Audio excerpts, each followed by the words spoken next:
Welcome into 11 Personnel presented by Monaceel Bank. Nick Roush here in warm Louisville, Kentucky, but it's no Jacksonville, Florida. How are things in balmy Jacks, Mr. Luckett?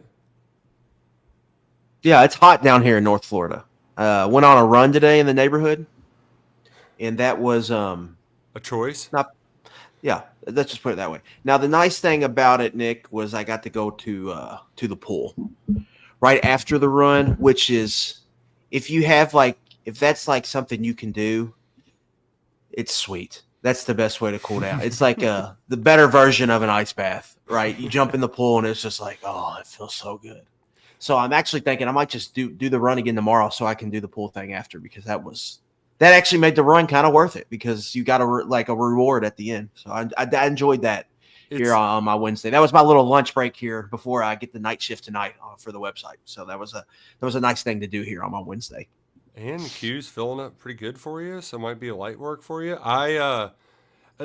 It's kind of like the hot then the cold tub that's pretty popular now. And we recently joined our local YMCA, and they've got a sauna. And my question for you, Luckett, is it fair game if I go sauna straight to the pool, or is it like, ooh, gross, you're making the pool all nasty? I mean, pools are nasty in general, so I don't think that's going to make much of a difference. Yeah, that's kind of my thought exactly. And I know, like, ooh, you should shower off, but it doesn't feel the same with a little shower spigot hitting you than just being completely immersed by cooler water. So, you know what? If you're I mean, right, the worst part of working out is like the hour sweat you have to get rid of. Like, yeah, you got to wait till you stop sweating, because you get in the shower, you get out of the shower. Well, you're still sweating unless you just do the full cold shower, which is I haven't adjusted to yet. Maybe I need to do that. I will from time People to tell time. me that's the thing you need to do. Yeah, but even because like I like to start cold and then end a little bit warmer. You know, like you get the shock to your system, get the armpits. That's like when we were in football. If you ever had heat stroke, right, or you were overheated, you had to put the ice bags under your armpits. That's how it cooled you down. But I like to refer to that as the shower didn't take. Whenever you get out of the shower and you're still sweating, and there are few feelings in this world that are worse. I feel like that happens so more often after like a golf round. If you don't have the 19th hole, beers, like sometimes you can jump in the shower and you might have the golf stink off of you, but then just like that, back to sweating. Yeah, it's no fun. No one wants to deal with that. You got to have the cool down period, and the pool helped the cool down period for your boy here on this beautiful Wednesday. Well, hopefully folks are getting to enjoy a little bit of the summertime weather. We were hoping for a summertime slowdown, but it's not the case, because as you well know by now, Vince Marrow, he's going from Kentucky to Louisville. We already dug into it with the rapid reactions. We're going to dig into it more today, tell you some more about the latest in Kentucky football recruiting news. Maybe Luckett will actually give some real locks this time in his locks, unlike the PGA Championship. Pew, pew, shots fired. I have to pull that up. I thought I hit one of them. Did I not hit one of them? Maybe I think I had Spawn, and then he had a bad Sunday. I think that was the one I thought I was going to hit, and it didn't hit. He was doing well for my team, my lineup, and it was just complete garbage. But so we're due to bounce back today. But first, I do need to tell you about our friends at Monaceel Bank, proud presenting sponsors of 11 Personnel, where they've been putting people first for more than 120 years. They've got locations, 20 branches in 14 counties. They're also conveniently located online at nbcbank.com.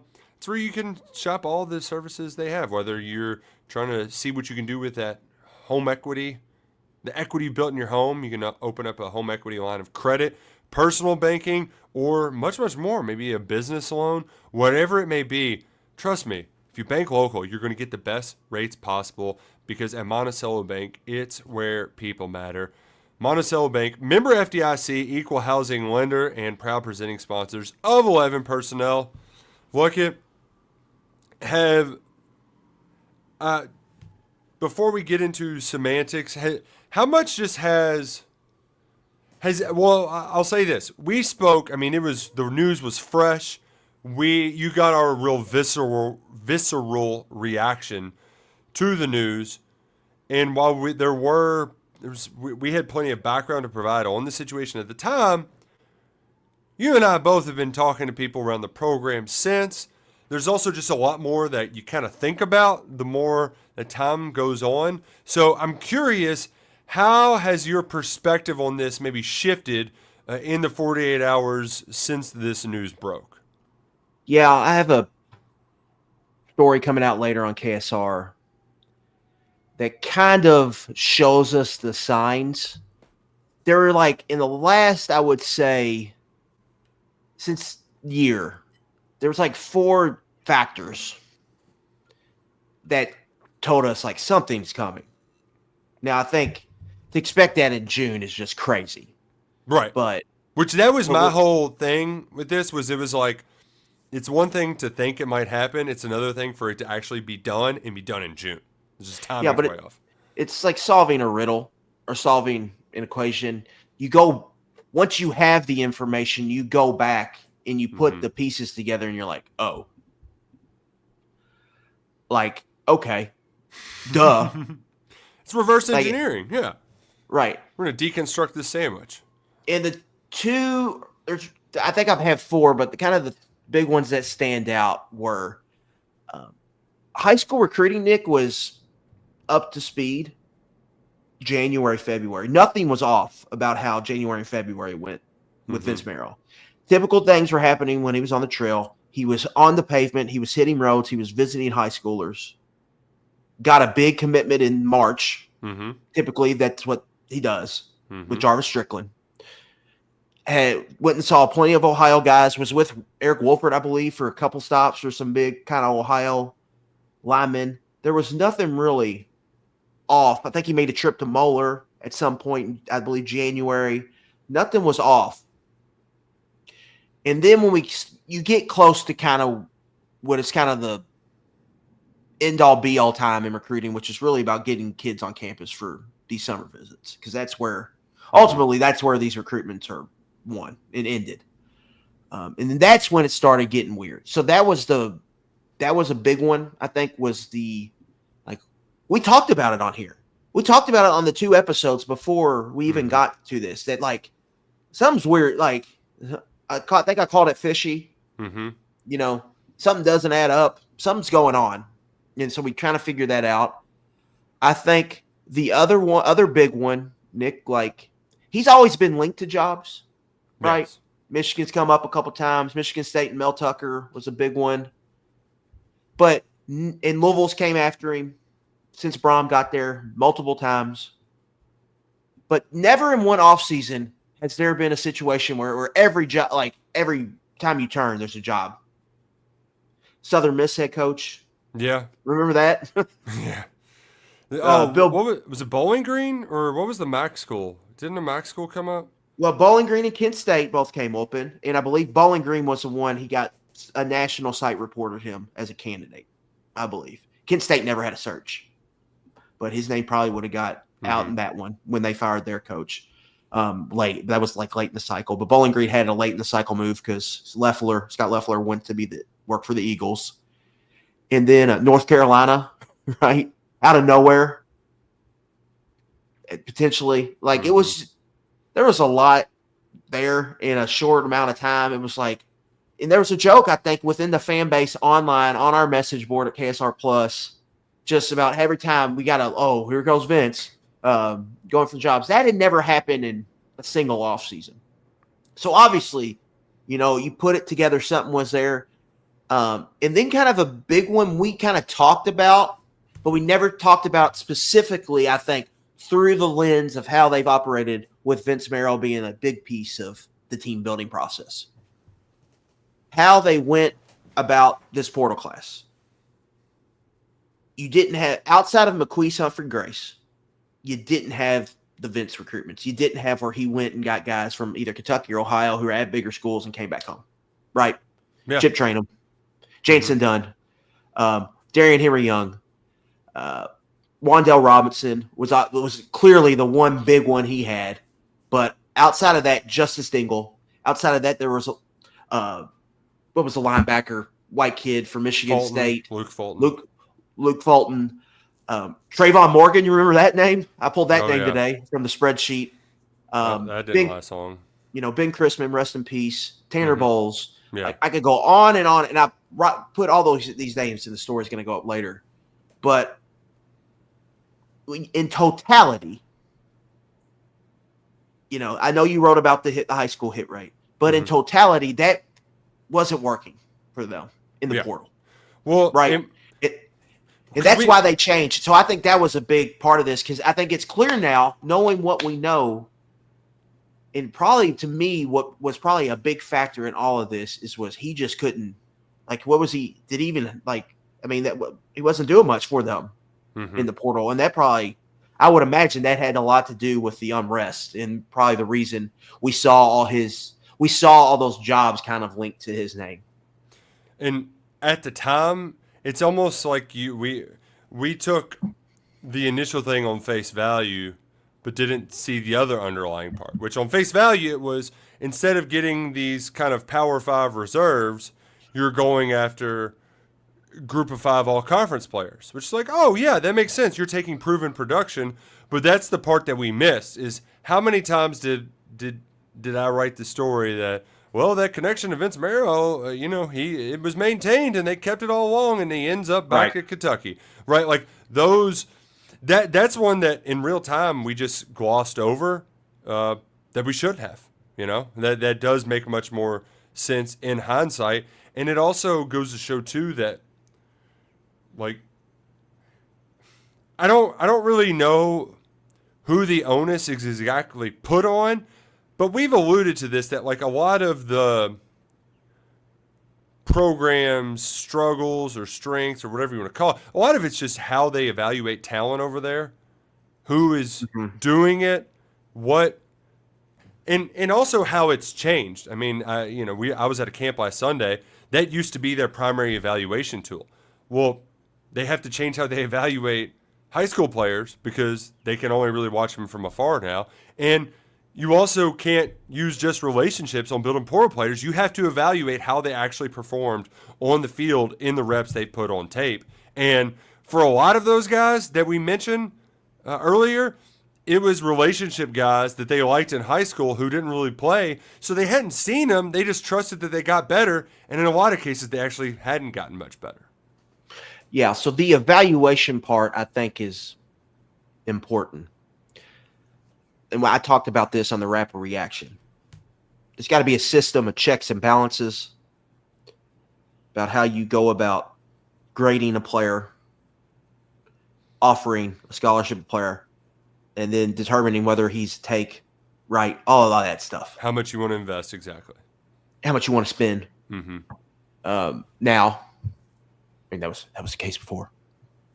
But we won't talk about that in some areas. But all that changed. The portal. It just changed, and I think, Nick, I want to point out, like, the camps still do matter. Kentucky's just in a weird spot. Like, kids still go camp at Ohio State. Kentucky signed all kinds of kids that would camp at Ohio State. Amiri Acker, who's a receiver from South Carolina that was supposed to be on campus this past weekend in Lexington, he didn't make his trip. South Carolina and Clemson both got him to camp, and he worked out at the camp. Camps still matter, but for Kentucky, it's hard to get kids there, and it's hard for them in the modern landscape to get kids to camp that are going into their senior year, or even sometimes going into their junior year. Yeah. It's just hard to do it, and I think kids now realize they don't have to camp, where in the past I think they thought they had to. So, because they used to have the big Friday Night Lights camp, that was a huge deal. So that has changed. That's a different part now. So I wanted to say that, but I do think I think Kentucky's strategy of this kind of positional recruiting, which is what we're seeing.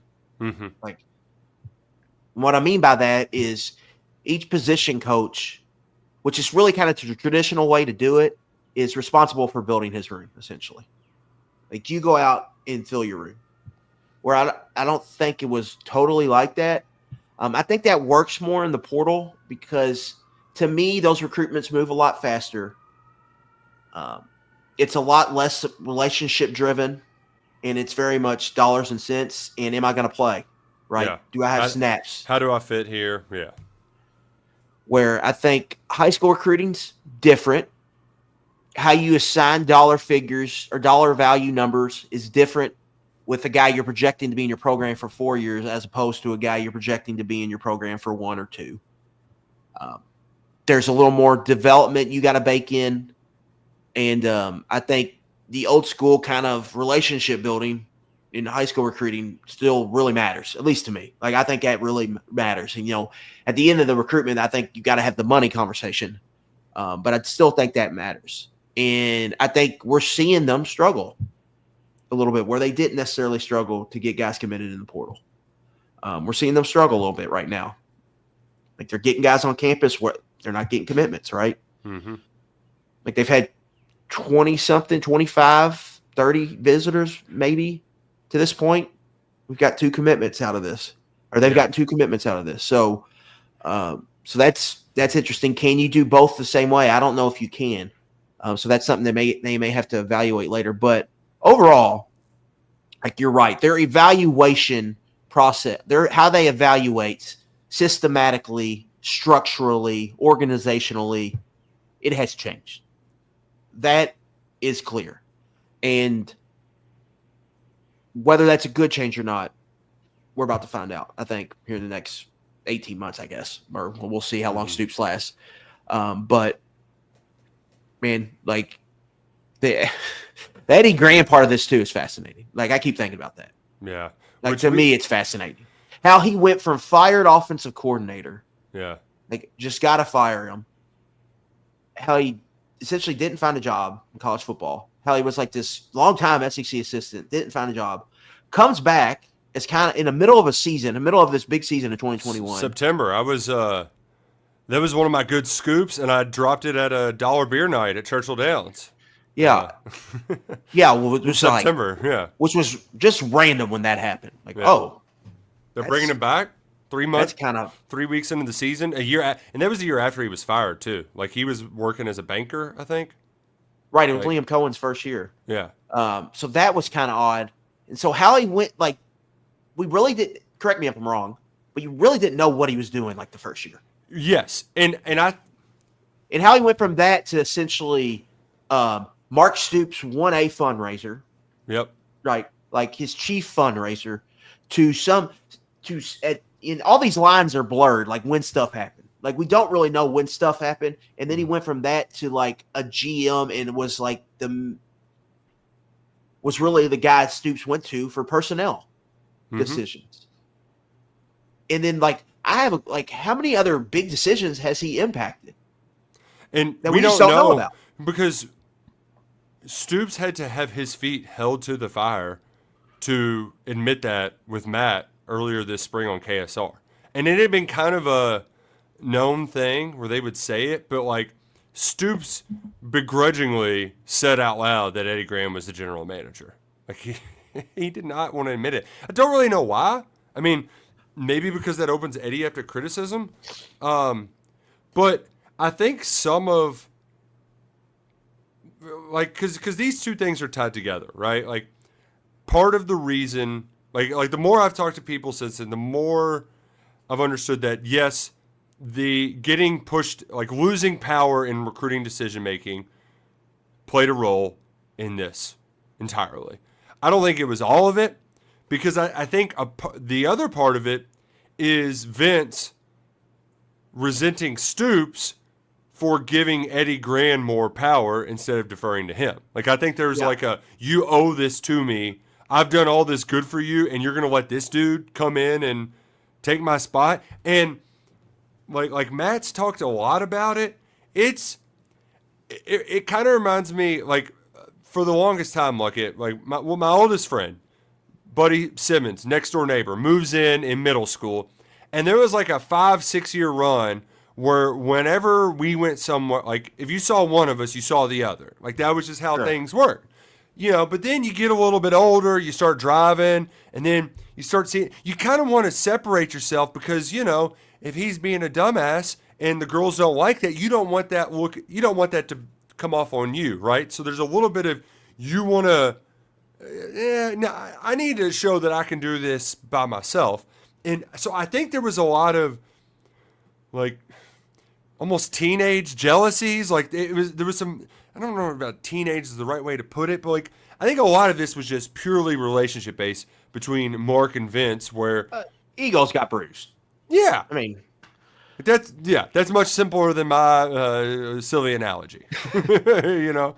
But they did, and I think there was some resentment in some of those old school arguments that they would get in shouting matches over because that's how Youngstown guys talk. They yell at each other. I think those maybe there was probably a couple of those that crossed one too many lines. You know. Okay, I'm gonna ask you a couple questions. Okay. I guess true, false. I heard Vince wasn't very happy when Cohen got brought back because they didn't have the best relationship first time.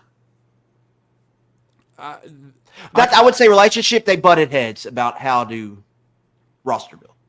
They butted heads a lot, and also I think the initial departure was irritating because of the way things were going. I never heard. I could never confirm that he was pissed that Cohen was back. Okay. So that happened. I haven't heard this, but do you sense that there was? I don't know if jealousy is the right word, but do you sense that there was maybe some unhappiness or unrest that Vince was so popular in that he almost got no criticism from the fan base? Yes, and I think it was a two-way street of jealousy. Very much so. Okay, explain. Like, I think so to your point, yes, Vince was Teflon because no matter what happened on the field, where like you should, as a coach, you should get the most criticism, he would never get criticized. And all the blame fell at Stoops' feet whenever some of Vince's personnel decisions didn't go right. And I think also Vince thinks that there was a lot of jealousy around him. Like the people were jealous of him because of how popular he was. Mm-hmm. And the other side of this too is people. I think there was people who were mad at how popular Vince was in that over in that facility. Like, what does he do that people love so much? You know what Vince does? He talks, and this is a whole different conversation. But you know what? If just any of those people over there would talk, I think it might help. Like that might be a conversation for another day. But Brad White's a pretty likable guy when you talk to him, but he doesn't talk much. Whether it's talking like behind closed doors or any of that, or just even when you see him, it's not like he's eager to jump on the radio and like bust up shop. But like, there's a reason why Vince was beloved that I don't think they knew over there. Like they didn't understand it. Like they don't get like they think that Vince is just kind of full of crap, which he kind of is, but they think that that's nonsense when it actually was a very effective tool. And so jealousy, I think actually is the right word, Luckett, in a lot of different angles. Okay. Well, to be fair, they have had assistants that would talk, like Summerall and Liam. Liam for was time. And part of what made Liam, and even going back to Neil Brown, very popular is the way that they. Neil's a good call. Yeah, like the way they spoke to fans was very personable, very affable, and they were very frontward facing too. Which I think Brad's a good speaker, but he's not very frontward facing. I think for your point too, this is not just to media we're talking about. This is more so like how they talk. I mean, they used to do the KSR, right? And they haven't done that in, 2 years now? The summer host? Maybe even since COVID. Like, it's been a long time. So that's an avenue. I get what you're saying. I think I've talked about this. I think the strategy of the bunker strategy of not talking. Mm-hmm. At Kentucky, I don't think it's what you should do. But We talked about this a lot, but we don't need to go down that hole. Yeah. Yeah. To your point. I think I'm interested to see how Stoops handles this, right? Vince was their, for lack of a better term, was their Kentucky football press secretary. Their carnival barker. Right. Yeah. Who does Stoops send out when he doesn't do his coach's show? It's Vince. So what do you got? Like, if Stoops decides he's going to skip 3 coaches' shows again this year, who's he going to send out? Like, who, on signing day, is he going to put Eddie Gran up there finally?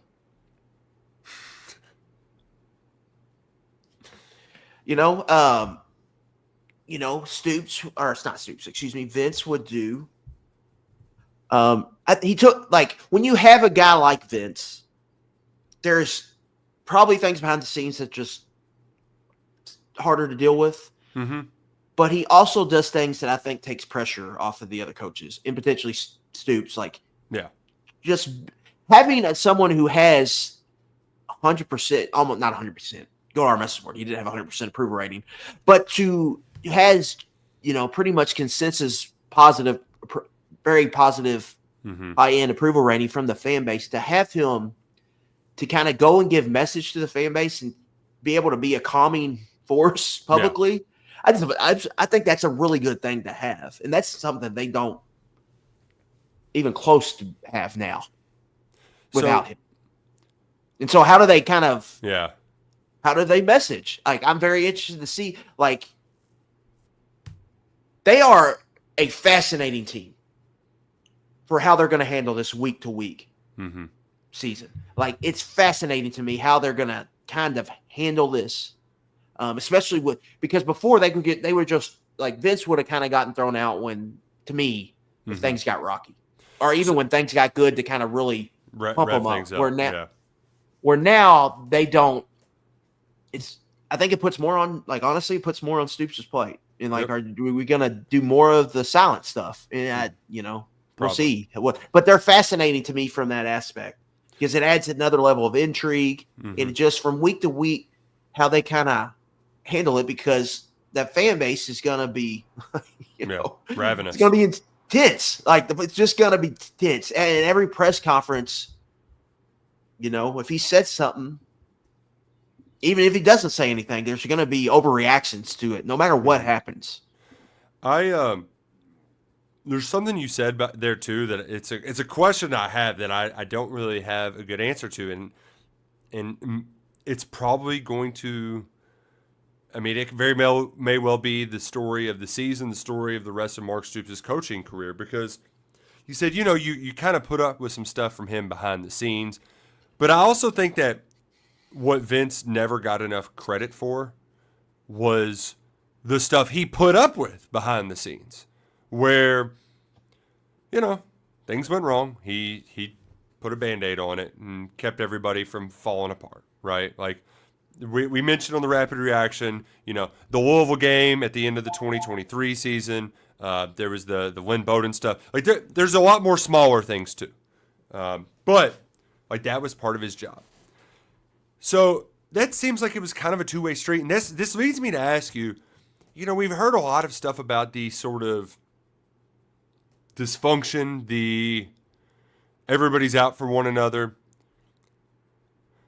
Is this program going to be more functional or more dysfunctional? Like, what was Vince the guy in the hot dog suit, right? Who's asking, I don't know why this is dysfunctional, when it was him all along.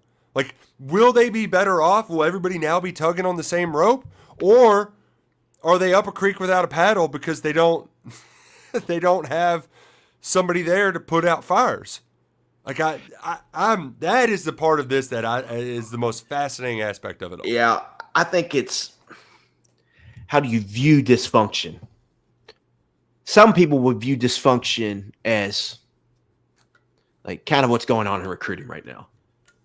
Like, you just look like you don't. The plan is not coming together on the surface. It doesn't look like. Your plan is never to have 3 commits on June 11th.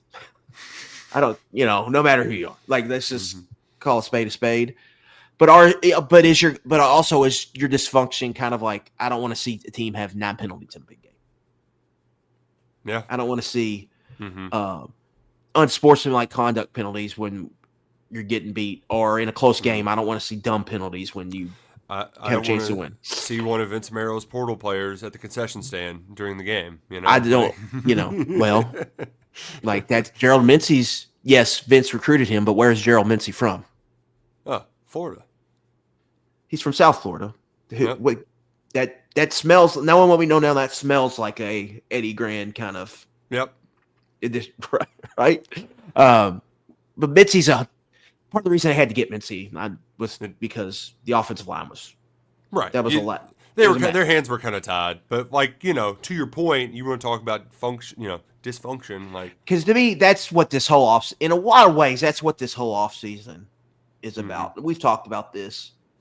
It's about getting back to just playing hard, tough, sound, and it's about to me this. If you're just talking about the season, it really kind of comes down to Nick, how many slobber knockers can they create? How many games can they turn into a slobber knocker? And then what is their winning percentage in those games? That ultimately is how they're going to find success, and that's kind of the plan. My concern is, I don't know if the offensive line, is the 10th best offensive line in SEC good enough to win games like that. And I worry kind of how I worry about the run defense personally. I think that's something. If you're going to play that style of ball, you better be able to stop the run. And I kind of worry about what their run defense will look like this year. But that's a conversation for another day. But in that kind of slobber knocker mentality, you win game. I mean, look at Iowa. Not to bring them up again, but you win games by making less mistakes than the opponents. You make them play your game, but you make less mistakes in a game like that. So can you get? And they used to be really good at that. Mm-hmm. So can you get back to that? You're gonna have, I always said, when you have Logan Stenberg, I would take a 15-yard penalty a game because you're running the ball down people's throats. So I don't care if he pile drives a linebacker into the ground or does a butt buster on a safety for a 15-yard penalty.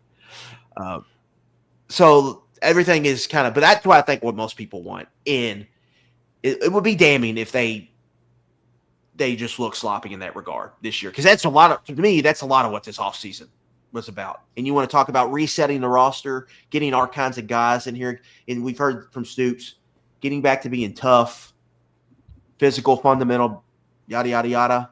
That's what all that's about. And so with this new kind of roster building strategy, now that we know that they've changed things up, that is the number one goal, to avoid that dysfunction. And it also, we finally, Stoops wouldn't say, really, in the Matt interview, he wouldn't really say what they changed. But now we're trying to find, it took Vince leaving to find out what really, probably the biggest change that happened in that facility over the last 2 years, I would say. Well, as part of seeing how it works, we can dig into some of the data.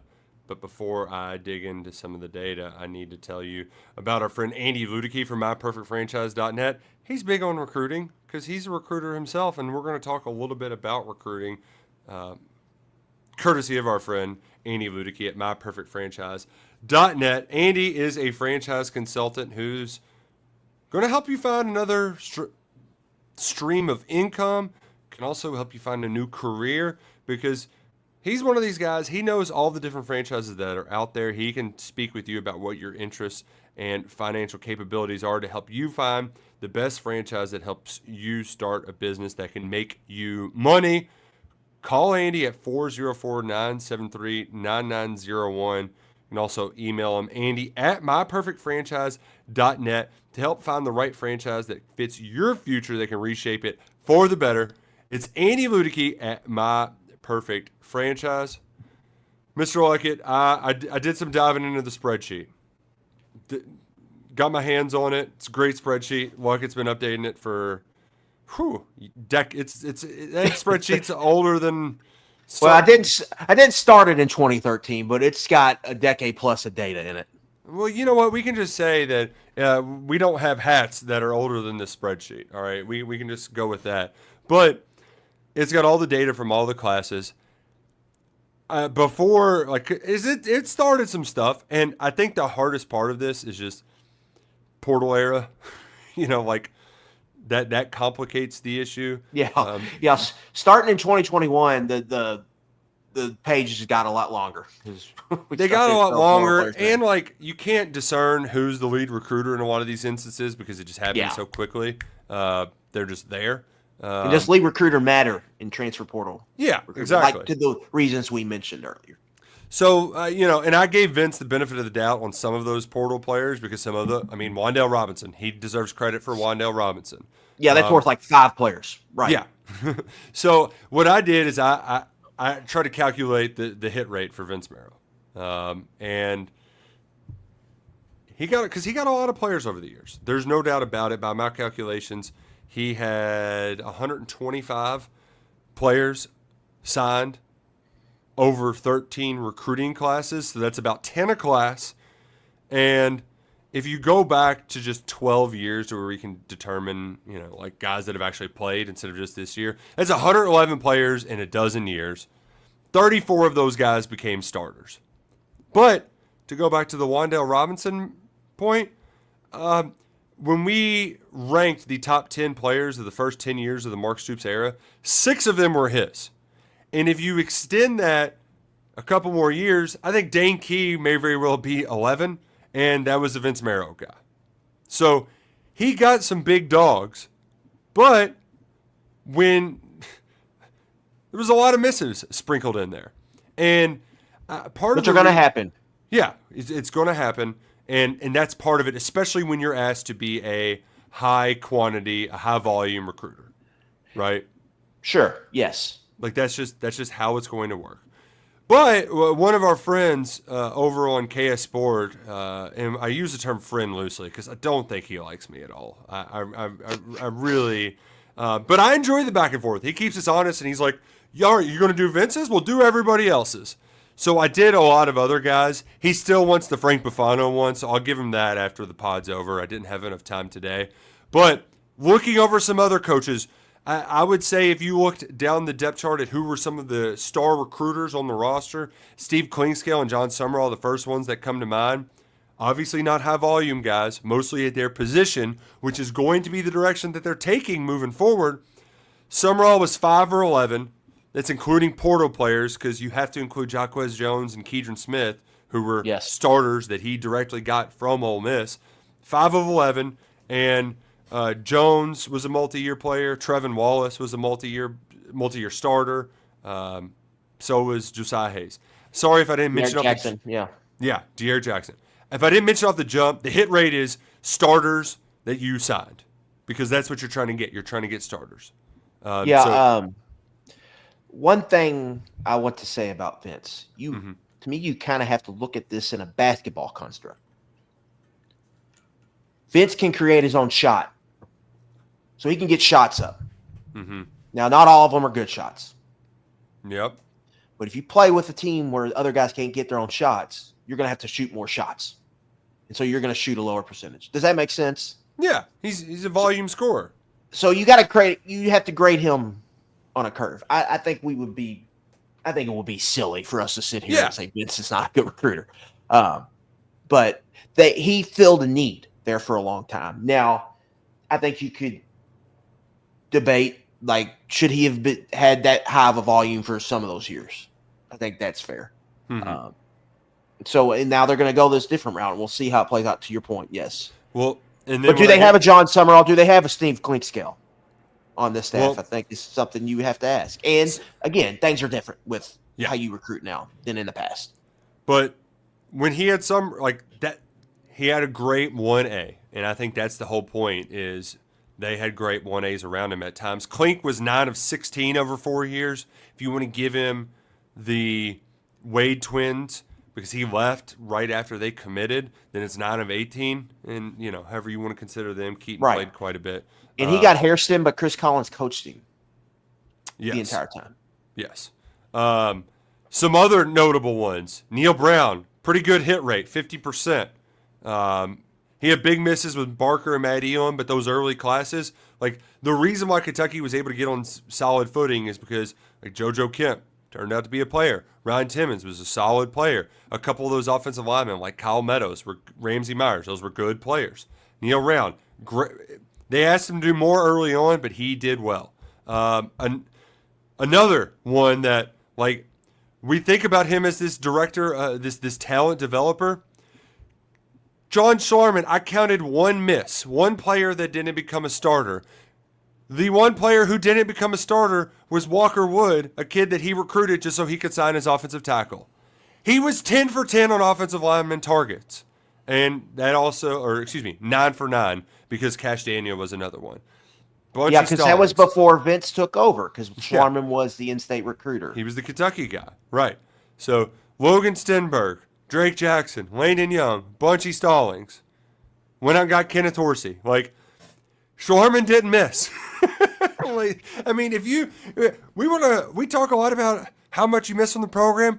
Get a guy who all of his offensive linemen are great. Like that is astounding. This is nuts. In a basketball construct, he was just the dead-eye three-point shooter that if you left him open, the ball was going in. Every time. I mean, that is unreal hit rate.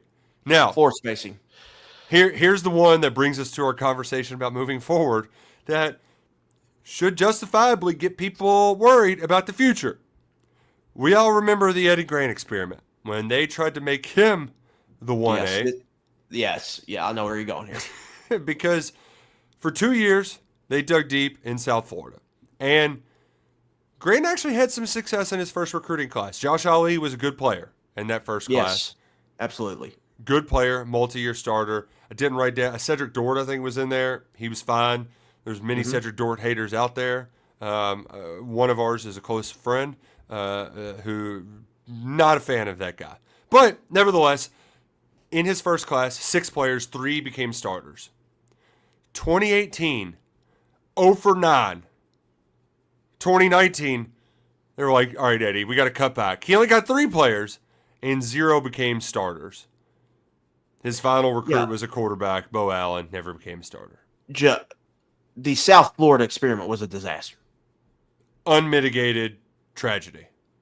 Yeah, it was a disaster. To quote Jersey Jerry, this is a catastrophe. Right, like part of the reason like you needed Lynn Bowden to be Superman in 2019 was because that was a disaster there from 2016 to 2018 or whatever the years were.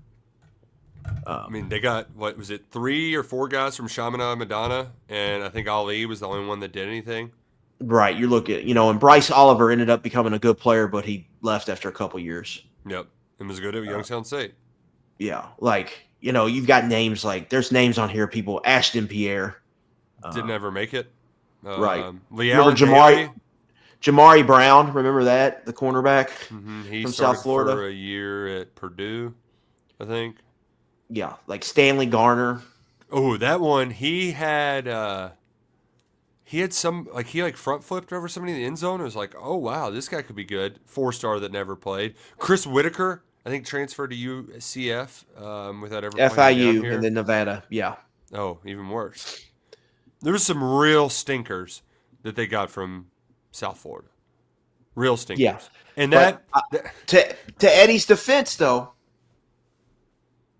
they followed him up with some offensive coordinators that didn't get.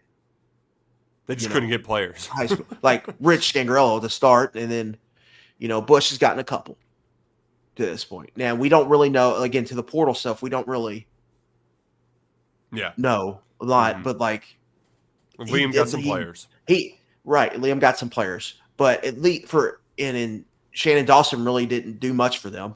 He had him Mac Jones, but they were only there for a short time. But to Eddie's point, he was getting guys, he was getting commits and closing on players. Jordan Wright was his didn't work out well. Best player. Yeah, Jordan Wright was a good one. Yeah, well, it was one. Him and Ali were from the South Florida experiment. Those were the 2 that worked. Really good players they got. Yeah.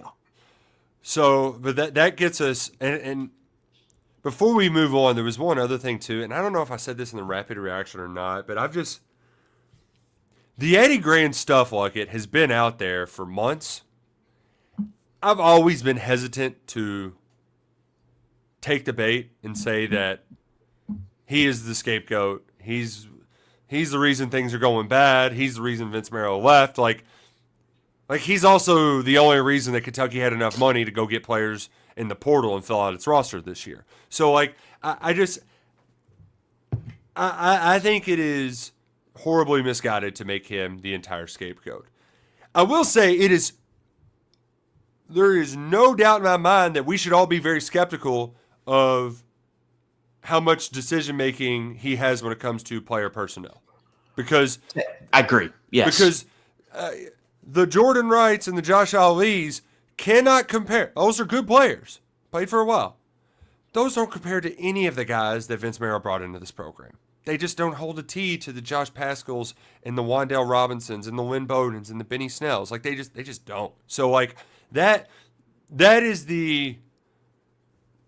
that's where I think it's fair to be questioned to question. And the other part of this too, Luckett, it goes back to who the other one. Like Eric Wolford is getting paid like a 1A. He got some guys in the portal.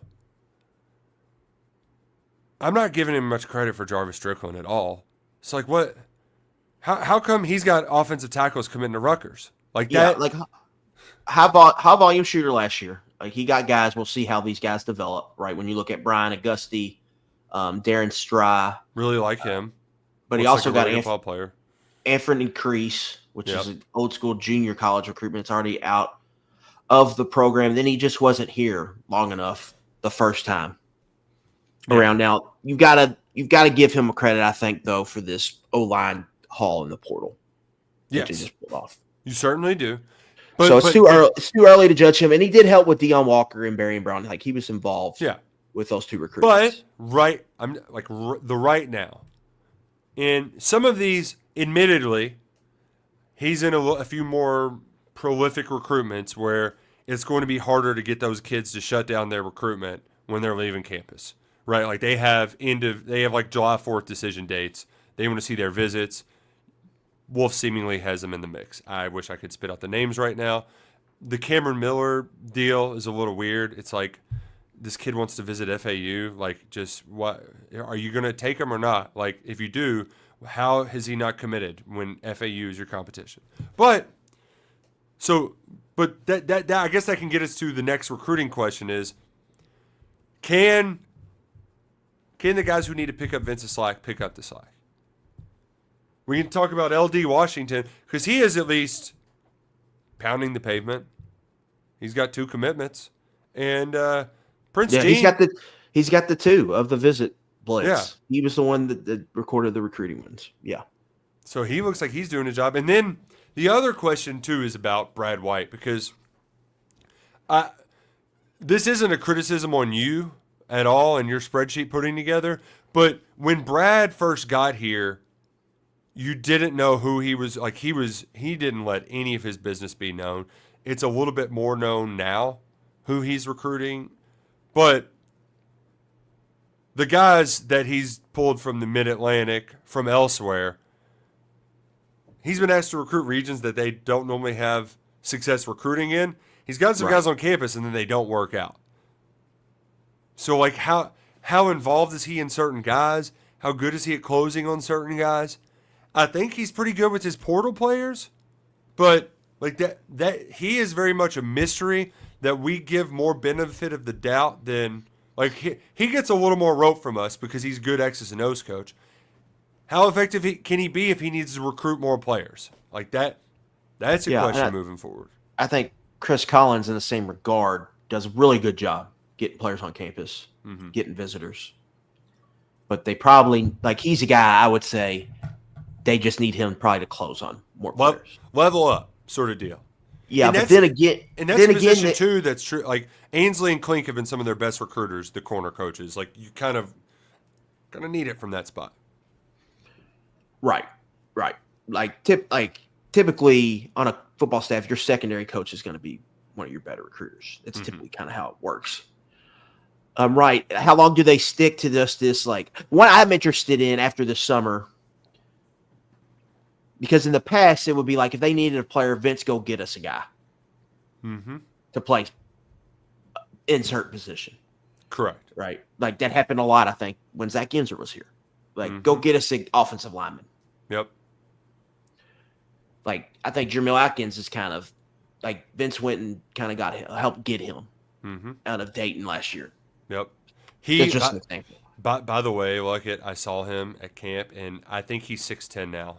The kid's grown. He is the biggest human I've ever seen. He was massive as a high schooler. He looks like, remember John Gruenschlager? Like, he's like, Yeah. I mean, Blast from the past. I don't normally just go, what, but like, whoa, that is a big ass kid.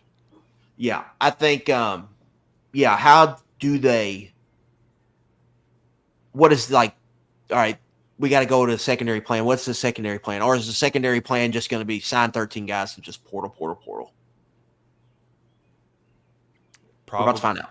In the way things are right now, Luckett, feels inevitable. So right. I don't know how much more good news we're going to get moving forward.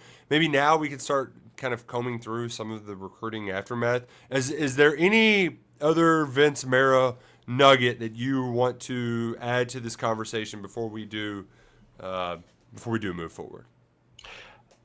Do you give any thought to why it's been so long since something's been announced?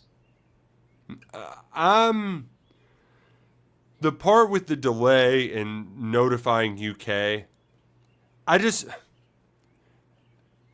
if we, and I say, and I mean everybody who's in the weeds, could see the smoke signals coming, if we could see Vince Marrow essentially checked out over the last few months, I don't think the people over the facility were too naive to know this was coming. I don't think Mark Stoops was blindsided by this. I really don't. Now, but did his agent do the proper, like what actually qualifies as notice to get out of a buyout? Right? Like, does it have to be in writing? Does it have to be a phone call? Like, I don't know if Vince picked up the phone and told Mark, hey, I'm going to Louisville. I don't know if he sent a text message. So, like, that part of it could be a little fishy, where they're trying to fight to make sure that they don't have to pay UK $200,000. But, you know, there's some people like, does that mean Vince might have to stay? That would make there's no world where that happens. UK would say no, we could leave. Yeah. Like no, that would be like a just complete train wreck if he came back. Toxic to the 100th degree. I'm gonna put my Larry Lawyer hat on tonight. I'll probably have something on this on the board later about what I think the contract sits at. But to me, it's probably nickel and diamond over. If somebody owes somebody money, would be my guess. That's my best guess as well. I don't think you do this if you plan on coming back at this point. Right. How it was done. Yeah, I don't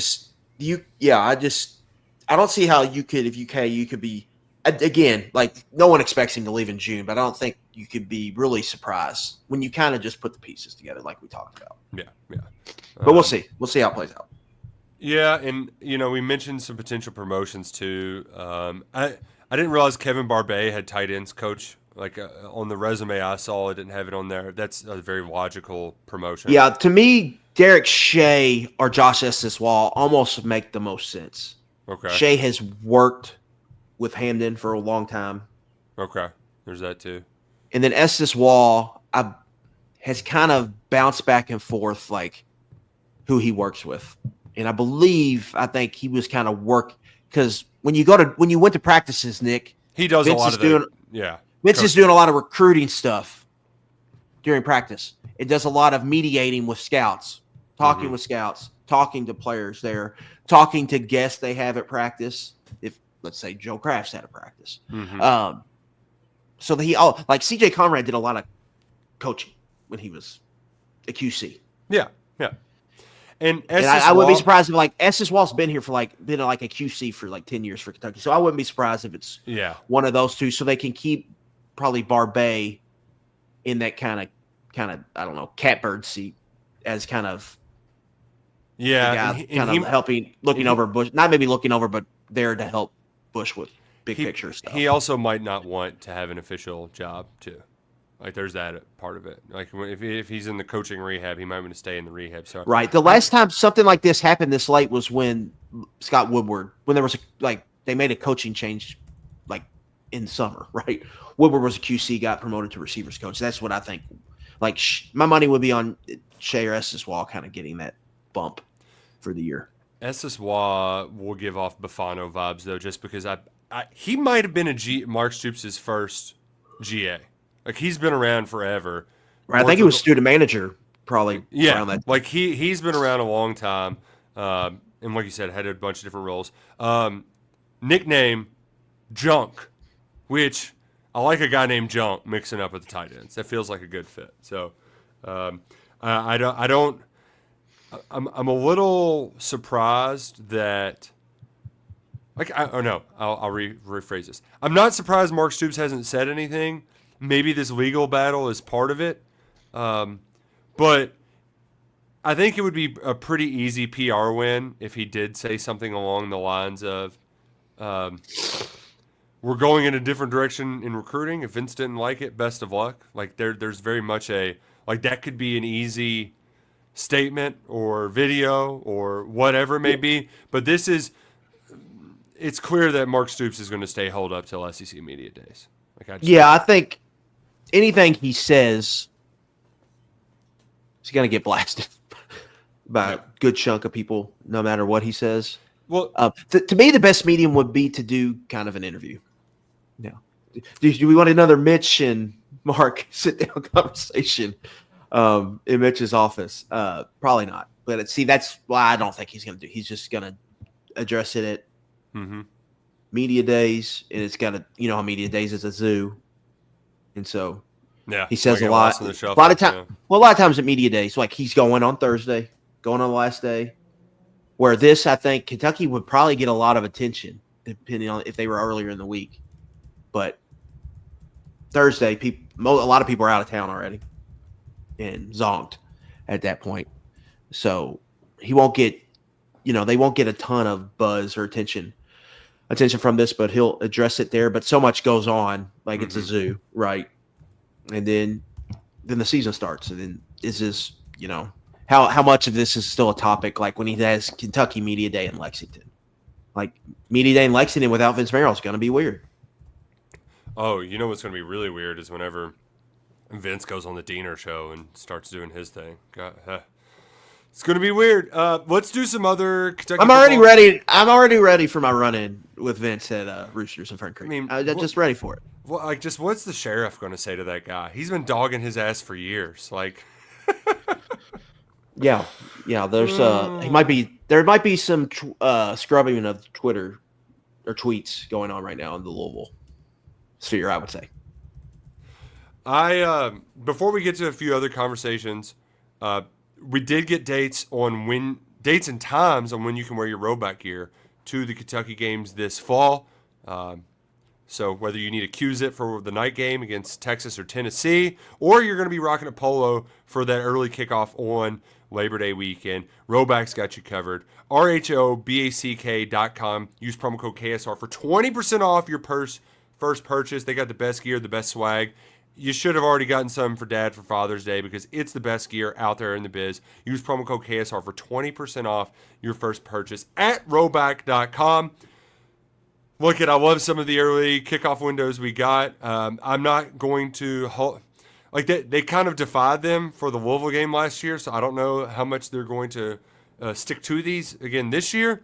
But we've got early kickoff at Georgia, which I love. I love the noon kickoff at Georgia because having to do the let's go out on Clayton Street and then long day on Saturday. What we're going to do? We might have a happy hour on Friday night, but then once the dust settles, we can really see the sights and scenes from what will likely be a elated Georgia football crowd on Saturday night.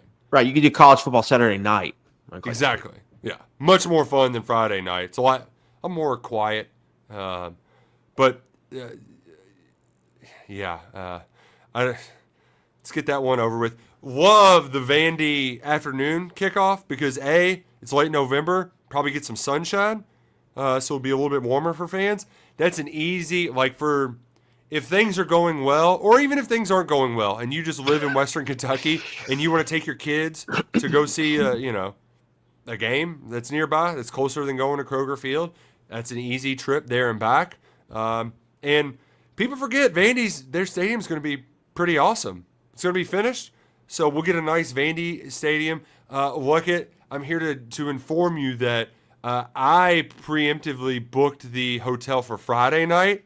So I'm glad that we didn't get hosed by like a Saturday night kickoff and then coming back. So, and on top of that, we're going to get to watch Clemson beat Louisville on Friday night while down in Nashville.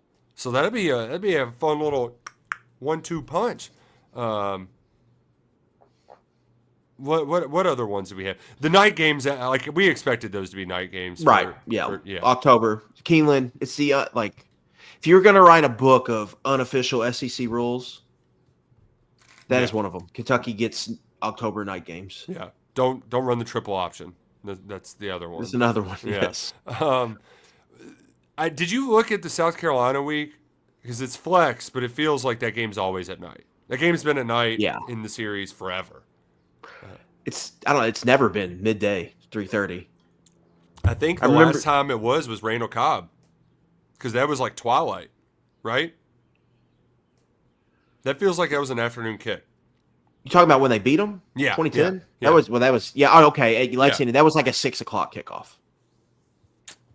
Yeah. I remember it being daytime at some point, but I don't remember a whole lot. That was young Nick Roush was getting after it that day.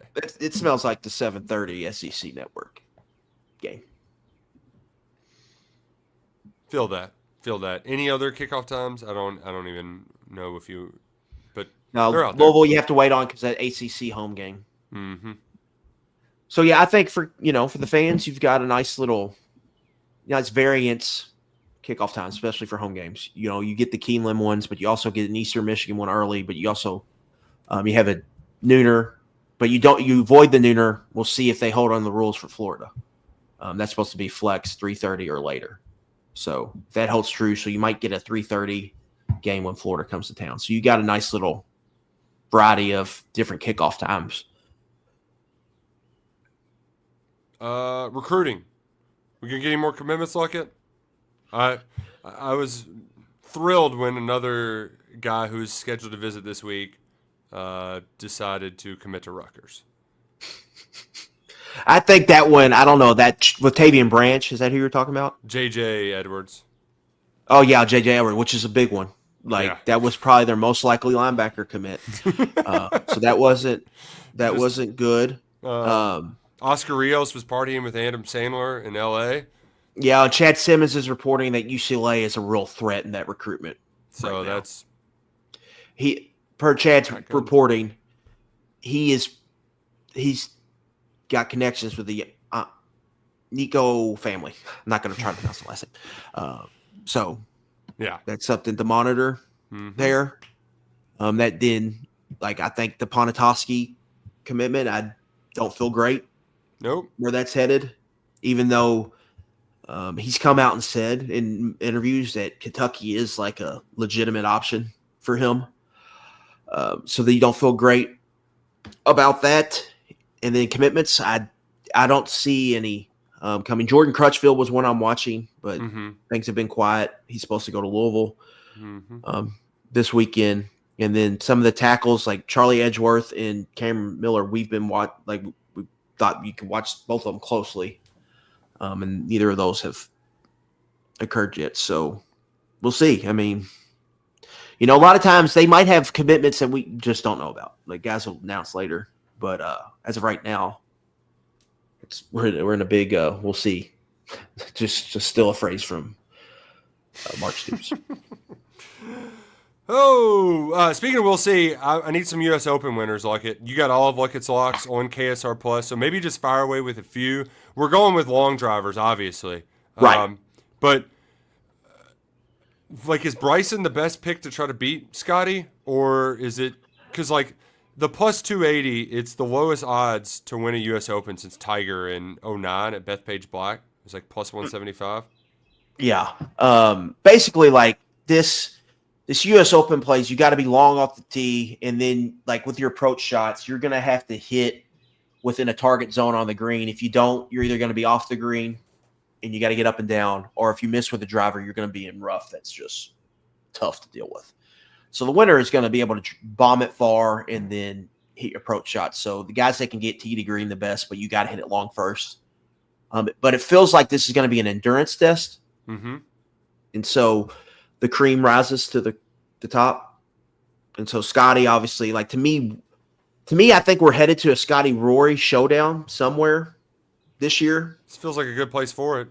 It feels like we could do it. So for me, like, I just don't want to overthink it, Nick, here. Mm-hmm. Play Scotty and play Rory to win. You know, Rory's at 12-1. That's good Scotty's odds. at plus 280. Yeah. So, like, I'm willing to gamble that. I think you're looking at winners like Bryson is definitely in there. John Rahm, Xander. Like, if you took those 5 to win and you gave me plus odds, I'd probably take it.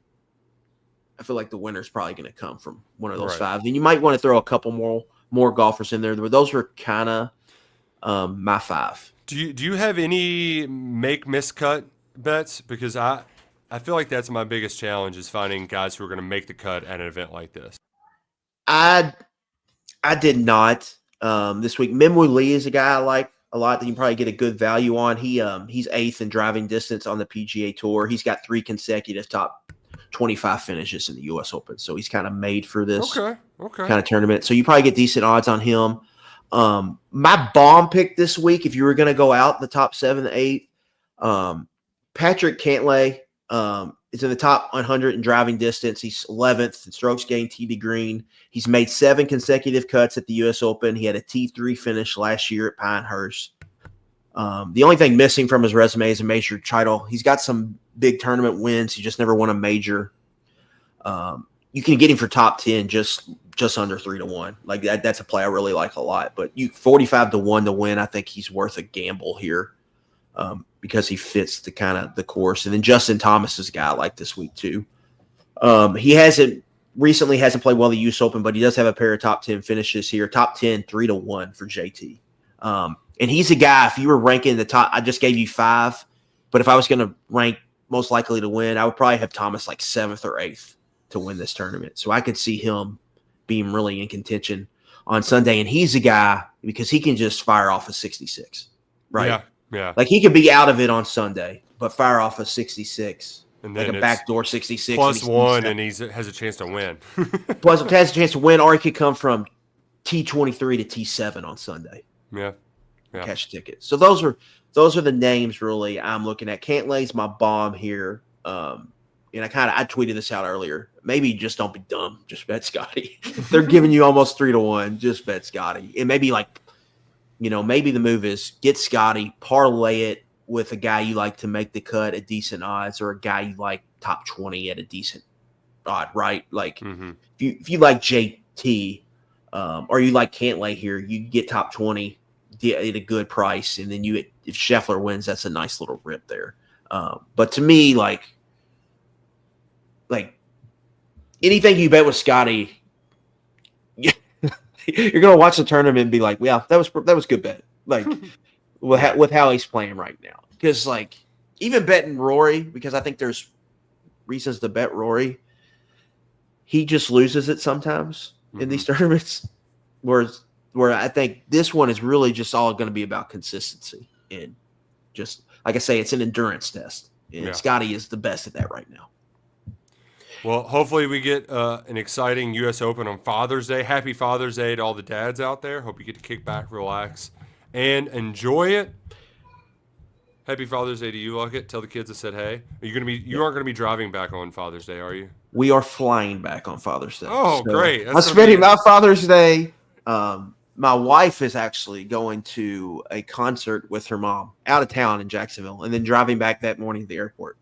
So my wife will be a little hungover, I have a feeling, with our 2-year-old and our 1-year-old on a plane. So wish me luck. Good luck. But I will. The good thing is I'll be there. I'll be in my chair by the time the last group goes off for the U.S. Open. So I'll have that going for me. Well, it's been a crazy week. Who knows? Might get crazier. I doubt it, but let's hope not. This has been a fun 11 personnel. He's Adam Luckett. I'm Nick Roush. We'll see you around.